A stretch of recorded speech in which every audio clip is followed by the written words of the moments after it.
ये पोलिनोमियल का पार्ट 3 है। आपको अगर पोलिनोमियल का पार्ट 1 पार्ट 2 पढ़ना है तो मैं डिस्क्रिप्शन बॉक्स में लिंक दे दूंगा। आज हम कुछ डिग्री के क्वेश्चन करेंगे। डिग्री तो आपने पढ़ा ही होगा, पिछले क्लास में मैंने डिग्री बताया था, डिग्री किसको कहते हैं। तो इसमें हमें बताना है कि इसमें ये कौन सा डिग्री है। तो यहाँ पर हम वेरिएबल को देखेंगे। वेरिएबल x हो गया, ये x इसके पावर 1 है तो इसका डिग्री 1 हो जाएगा। अब इसमें वेरिएबल हाईएस्ट पावर देखते हैं। वेरिएबल का हाईएस्ट पावर अब इसमें देखेंगे, ये पोलिनोमियल है, इसका वेरिएबल पता करना है। तो वेरिएबल ये है, लेकिन तीन है, लेकिन इसमें से सबसे हाईएस्ट पावर वाला कौन सा है? 3 है। तो हम इस 3 को डिग्री बोलेंगे। डिग्री इसका 3 हो गया।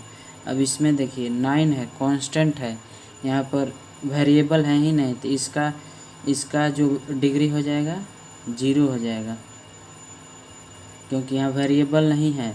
हम 9 को ऐसे भी लिख सकते हैं, 9 इंटू एक्स के पावर 0। किसी के भी पावर 0 होता है तो उसका वैल्यू तो 1 होता है, यानी 9 इंटू 1 बराबर 9। तो हम 9 को केवल ऐसे भी लिख सकते हैं, तो इसीलिए इसका डिग्री 0 हो जाएगा। अब हम इस क्वेश्चन को देखते हैं। यहाँ पर अब वेरिएबल ये है, x के पावर 4 है, x है और x के पावर 7 है। तो हम हाईएस्ट पावर को देखेंगे। हाईएस्ट पावर कौन सा है? 7। तो इसका डिग्री 7 हो जाएगा, इसका डिग्री 7 हो जाएगा। अब हम इसको देखते हैं। यहाँ पर वेरिएबल x है, यहाँ x के पावर 9 है, x के पावर 5 है और x के पावर 10 है। तो हाईएस्ट पावर देखेंगे, सबसे बड़ा वाला। यहाँ पर 5 है, यहाँ पर 9 है, इससे बड़ा ये है, तो इसका डिग्री हो जाएगा 10। अब यहाँ पर देखेंगे, यहाँ पर एक ही वेरिएबल है जिसका पावर 2 है, तो इसका डिग्री 2 हो जाएगा। चलिए, तो अब इस क्वेश्चन में हम कोफिशिएंट निकालेंगे। यहाँ पर देखिए, कोफिशिएंट ऑफ एक्स स्क्वायर निकालना है, एक्स स्क्वायर। तो हम इसमें एक्स स्क्वायर को ढूंढेंगे। यहाँ एक्स के पावर 4 है, यहाँ एक्स के पावर 3 है, यहाँ एक्स है, यहाँ पर एक्स स्क्वायर है। इसका हमको कोफिशिएंट निकालना है। इसके आगे जो लगा रहता है कांस्टेंट टर्म, उसको कोफिशिएंट बोलते हैं। जिसका भी वेरिएबल के आगे जो लगा रहता है, यहाँ पर देखिए 1 छुपा हुआ है, एक्स स्क्वायर लिखा हुआ है, लेकिन इसको ऐसे भी तो लिख सकते हैं 1 इंटू एक्स स्क्वायर बराबर एक्स स्क्वायर। तो यहाँ पर 1 छुपा हुआ है, तो यहाँ इसका कोफिशिएंट हो जाएगा, इसका आंसर हो जाएगा 1। अब इसमें देखिए एक्स स्क्वायर का निकालना है। एक्स स्क्वायर ये है, इसके आगे 24 लगा हुआ है कांस्टेंट टर्म, यहाँ पर इसका आंसर हो जाएगा 24। ये हो गया वेरिएबल। इसका कोफिशिएंट जो इसके आगे कांस्टेंट टर्म रहेगा उसी को कोफिशिएंट बोलते हैं। अब इसमें देखिए, यहाँ एक्स स्क्वायर का निकालना है, तो यहाँ पर एक्स क्यूब है, एक्स क्यूब का नहीं निकालना है, एक्स स्क्वायर का निकालना है। इसके आगे कांस्टेंट टर्म ये है, तो यही 6 इसका कोफिशिएंट हो गया। इसका आंसर हो गया 6। अब आगे देखिए, कोफिशिएंट ऑफ वाई स्क्वायर निकालना है हमको। तो यहाँ पर वाई स्क्वायर है, इसके आगे 1 छुपा हुआ है, इसका आंसर हो जाएगा 1। कोफिशिएंट ऑफ वाई स्क्वायर इसमें निकालना है, इसके आगे भी 1 छुपा हुआ है, इसका भी आंसर हो जाएगा 1।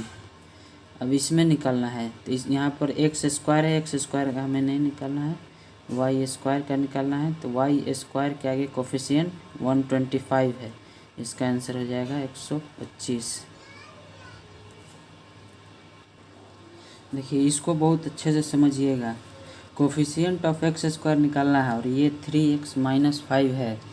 इसमें कहीं एक्स स्क्वायर दिया ही हुआ नहीं है, तो हम इसमें कैसे निकालेंगे? यहाँ पर एक्स स्क्वायर तो है ही नहीं, तो हम इसको ऐसे भी तो लिख सकते हैं 3x minus 5 plus 0 into x square. ठीक, 0 इंटू एक्स स्क्वायर तो 0 ही हो जाएगा, है ना। 0 इंटू एक्स स्क्वायर तो 0 ही, तो हम इसको ऐसे भी तो लिख सकते हैं, यहाँ पर 0 हो जाएगा, तो 3x माइनस 5 प्लस 0, फिर ये हट जाता है, तो हम इसको एक्सपेंड करके ऐसे लिखे हुए हैं 0 इंटू एक्स स्क्वायर। तो अब हमें एक्स स्क्वायर का कोफिशिएंट निकालना है, यानी एक्स स्क्वायर के आगे 0 है तो इसका कोफिशिएंट क्या हो जाएगा, कोफिशिएंट ऑफ एक्स स्क्वायर 0। ये क्वेश्चन बहुत ही महत्वपूर्ण है क्योंकि इसमें कहीं हमें एक्स स्क्वायर का कोफिशिएंट निकालना है, लेकिन क्वेश्चन में ये क्वेश्चन है इसमें कहीं एक्स स्क्वायर दिया ही हुआ नहीं है। कोई भी क्वेश्चन में अगर मान लीजिए कि ये भी रहता है 3x + 5, और कोई भी क्वेश्चन में अगर ऐसा कोफिशिएंट बोले, इस कोई भी वेरिएबल का ऐसा कोफिशिएंट जो क्वेश्चन में ना हो, जैसे मान लीजिए कि x⁵ का हमको इस क्वेश्चन में x⁵ का कोफिशिएंट निकालना है, x⁶ का, x⁷ कुछ भी रहे जो क्वेश्चन में ना हो तो उसका कोफिशिएंट 0 हो जाएगा। याद कर लीजिए, कोफिशिएंट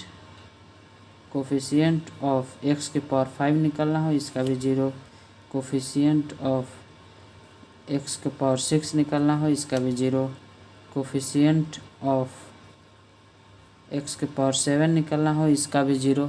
मतलब जो क्वेश्चन में ना हो, x⁵ तो क्वेश्चन में है नहीं, x⁶ भी क्वेश्चन में नहीं, x⁷ भी क्वेश्चन में नहीं, x² भी क्वेश्चन में नहीं है, तो इस जो नहीं रहेगा उसका कोफिशिएंट 0 हो जाएगा। क्योंकि उसको ऐसे लिख सकते हैं 0 × x⁵, 0 × x⁶, 0 × x⁷। ये इसका निकालना है तो इसके आगे कांस्टेंट टर्म क्या है, 0 है। इसका निकालना है, इसके आगे कांस्टेंट टर्म क्या है, 0 है। इसका निकालना है, इसके आगे कांस्टेंट टर्म क्या है, 0 है। तो यही इसका कोफिशिएंट हो जाएगा। फिर अगर हम इसको मल्टीप्लाई भी कर देते हैं तो 0 ही आता है, इसको 0 ही आता है, 0 ही आता है। तो 0 लिखने से तो कोई फ़ायदा नहीं, लिखें या ना लिखें। इसीलिए कभी भी ऐसा आ जाए जिसका कोफिशिएंट निकालना हो और वो क्वेश्चन में ना हो तो उसका डायरेक्ट आंसर हो जाएगा कोफिशिएंट 0। अब हम यहाँ पर कुछ इक्वेशंस पढ़ लेते हैं, जैसे linear equation, quadratic equation, cubic equation. Linear equation में जिसका डिग्री 1 हो, क्वाड्रेटिक इक्वेशन उसको बोलते हैं जिसका डिग्री 2 हो, और क्यूबिक इक्वेशन उसको बोलते हैं जिसका डिग्री 3 हो। जैसे देखिए, लीनियर इक्वेशन का एग्जांपल हो गया 2x + 1, ये हो गया लीनियर इक्वेशन। ये लीनियर का एग्जांपल हो गया। यहाँ पर देखिए वेरिएबल x है, इसके पावर 1 है, यानी इसका डिग्री 1 है, तो ये हो गया लीनियर इक्वेशन। 2y + 1 एग्जांपल में देख लीजिए, 2z + 5। यहाँ पर जो रहता है इसका डिग्री 1 ही रहना चाहिए और कुछ नहीं रहना चाहिए। डिग्री 1 हो गया कि वो लीनियर इक्वेशन हो गया। अब क्वाड्रेटिक देख लेते हैं। क्वाड्रेटिक इक्वेशन जिसका डिग्री 2 हो, जैसे 2x² + 5, यहाँ डिग्री 2 है, इसको हम क्वाड्रेटिक, कोई भी इक्वेशन जिसका डिग्री 2 है उसको हम क्वाड्रेटिक इक्वेशन बोलेंगे। जैसे 5x² + 9 y² + 2, वेरिएबल कुछ भी हो सकता है, डिग्री केवल 2 रहना चाहिए। अब क्यूबिक देख लेते हैं। क्यूबिक जिसका डिग्री 3 हो, ऐसा इक्वेशन जिसका डिग्री 3 हो उसको हम लोग क्यूबिक इक्वेशन बोलेंगे। जैसे 2x³ + 5z + 9, यहाँ डिग्री क्या है, 3 है, वेरिएबल का हाईएस्ट पावर डिग्री 3 है। अब ऐसे ही देख लेते हैं 2z + 5x² + 6x। यहाँ पर देखिए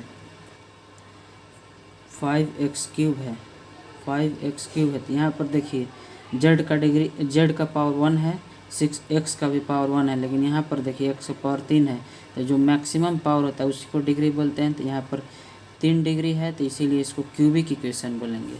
जब भी कोई पोलिनोमियल का डिग्री हाईएस्ट पावर, वेरिएबल का हाईएस्ट पावर 3 होगा तो उसको हम लोग क्यूबिक बोलेंगे। ठीक है, आज के लिए इतना ही। नेक्स्ट क्लास में और आगे पढ़ेंगे।